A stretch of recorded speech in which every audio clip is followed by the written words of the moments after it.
Coming up in tonight's bulletin, Pacific nations endorsed first micro-qualifications in marine spatial planning to strengthen ocean governance. Prime Minister Jeremiah Manile assures the public authorities are now working to close legislative gaps to strengthen the country's ability to combat drug-related activities. And logging operations in Marasa saw families struggling to access clean and safe water sources following the pollution of their river. Hello, you're watching SIBC's TV News Bulletin. I'm Andrea Mahanwa.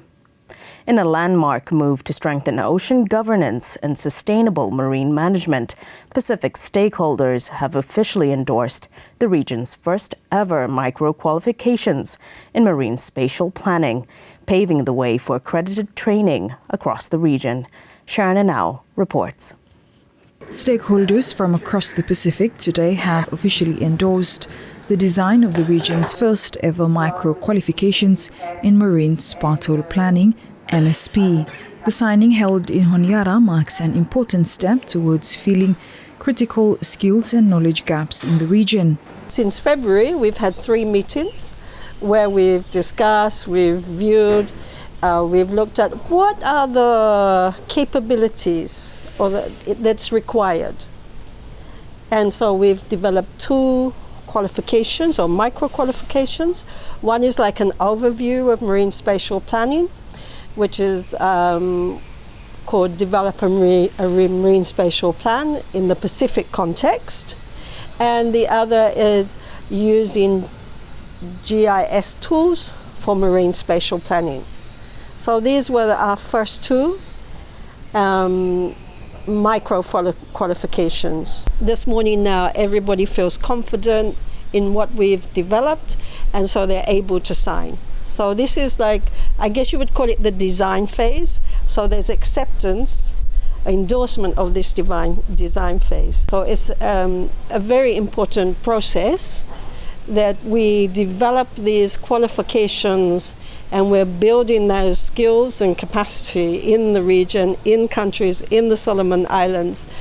Already great work has been done, but it's like trying to fill that gap in the studies and enable people.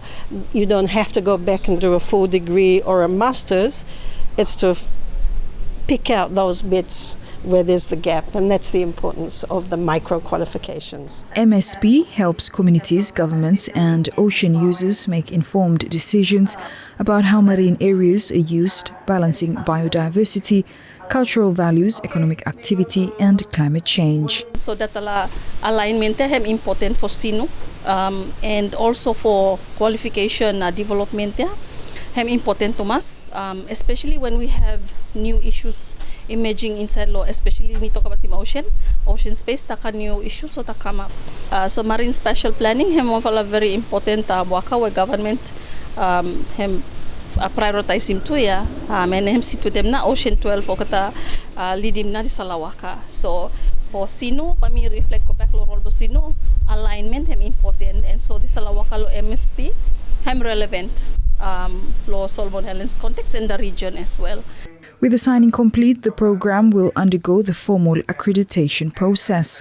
Once fully approved, it will be available across the Pacific region, helping people gain the necessary skills to work in ocean planning, both within government agencies and local communities. I would just like to thank all those involved, including the IAC, who have given their time for those discussions. Not all of them could be present here in the Solomon Islands today.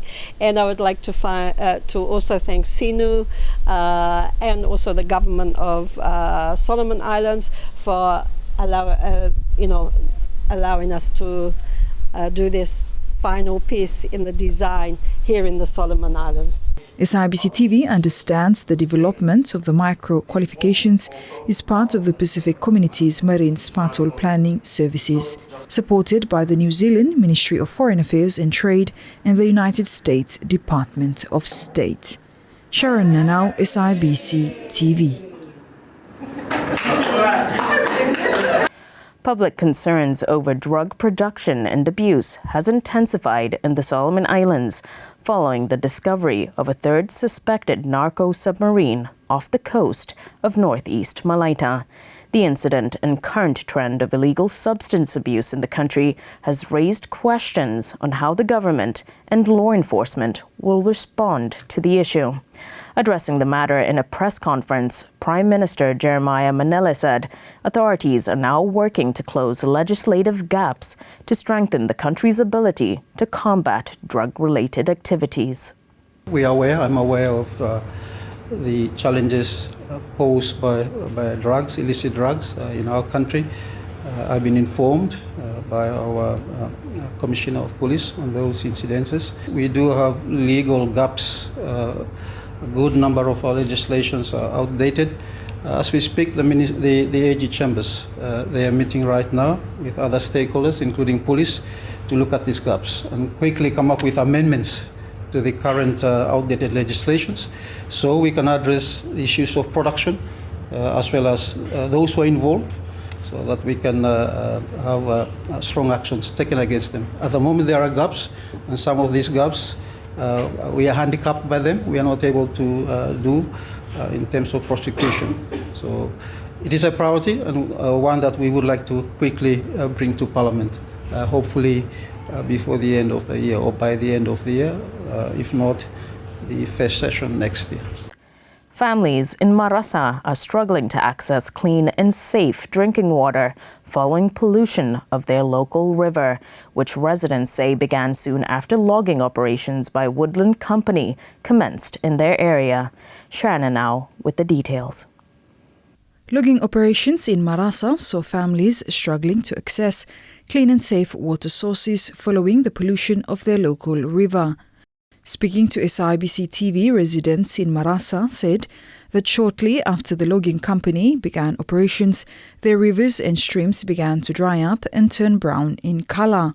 SIBC TV understands the logging company operating in the area is Woodland Company and is operating under a felling license which is valid from 2023 to 2028. Yeah, I said water before time logging him no come. Big water blooming fala him flow no ma. This time company him come, water him no run. Him no run this time then water also him cut no ma. Then no mama na water him sat. Him no sa go out from water him dry. And me look into inside water or the fish or same him no life too. Everything inside water him dry. So before time company him no come it, me fano sa fighting water. Bus stream lo side lo me fala him run no ma. This time even on the stream him dry. Then ota me fa look into lo side water blue me fala. Before ota trees him stay, so him making water him flow no ma. This time no ma na. And the solar river is looking finish ya. Time looking him no come yet. Before live river ya. Him receive dar, taking fish, him could sell lo river. Before him this time no more na ya. Him no him change. Aside from water pollution, residents have also raised concerns about the broader social and environmental impacts being felt in the area. Inside law family Blumifala, law here law Marasa, company have been operate last year ago. So something when Mifala looking time company operate Blumifala, Mifala looking na and spoil him na water Blumifala. And all the family of the Barasafa for finding water for go to different place. Okay, then if I look into how company have wakalo area Blumifala, hem no sa team na or the things where him been destroyed muketa. And Mifala woman and pikinini Mifa Barasafa na lo what company hem come doing Blumifala. And Mifa look into inside law family Blumifala or the pikinini or no sa stay quiet law house every evening but go down law company or the go or the AGM na kan or the mobile phone for the Facebook or the AGM or the things where by him no helping family Blumifala. SIBC TV understands that unsustainable logging in the Solomon Islands severely damages the environment through soil erosions, water contamination, and the loss of biodiversity. These environmental impacts often lead to land disputes and a loss of traditional livelihoods for rural communities. Sharon Nanal for SIBC TV. The 14th Australia Solomon Islands Business Forum will be held next month in Brisbane, bringing together senior government officials, business leaders, and investors from both countries to explore opportunities for economic growth and stronger trade ties. The 14th Australia Solomon Islands Business Forum is set to take place next month in Brisbane, bringing together top government officials, business leaders and investors from both countries.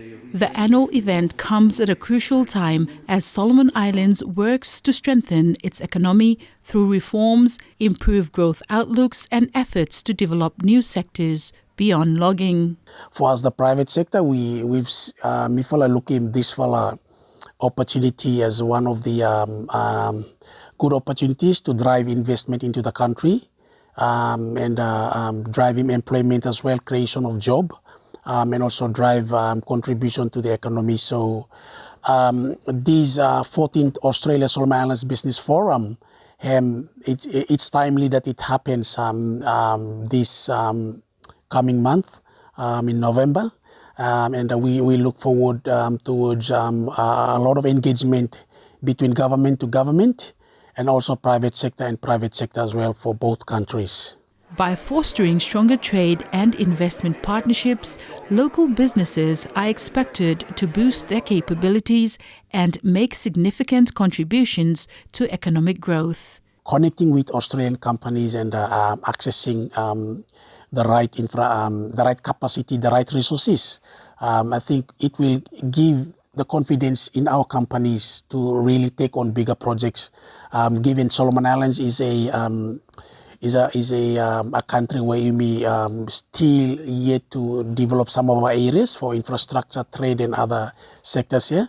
And we the Chamber of Commerce, we really want to drive local content. Basically that means local companies to really drive infrastructure, can give right information into project implementation for success.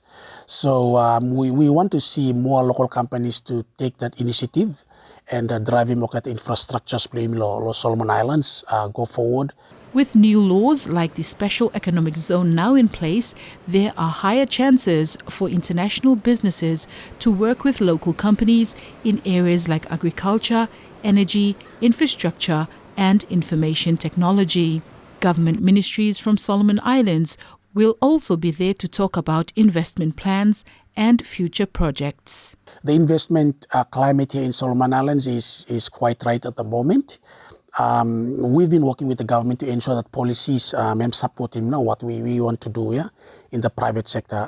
Especially the Special Economic Zone Bill to drive bigger infrastructure investment into Solomon Islands. So we want to encourage local businesses or international firms outside from Solomon Islands who want to invest in Solomon Islands to really explore this opportunity and be part of what the Business Forum will deliver on the 18th and 19th of November in Brisbane. So we want to encourage and urge all our local businesses to really utilize this business forum and engage and get something good out from it to build their businesses. Cheryl Berra, SIBC TV. Prime Minister Jeremiah Manella says Solomon Islands' bid for a non-permanent seat on the UN Security Council shows the country's commitment to ensuring the Pacific voice is heard on global peace and security. Prime Minister Manella told local media the bid aims to highlight the urgent security challenges faced by the region on the global stage. As a member of the United Nations, we have to work proactively to undertake obligations, and I'm confident that we will be able to contribute to that effect. For us, small island developing states, it's not so much of conventional security issues, but unconventional security issues like climate change. Climate change is the single greatest threat that faces small island developing states, including Solomon Islands. But apart from climate change, you have pandemics, which undermines our health security. So these are security issues that needs to be advocated at the UN, working closely with like-minded states, like small island developing states, AOCs, and others. Yes, we will need to strengthen our capacity and capability at the UN, and that is at our mission.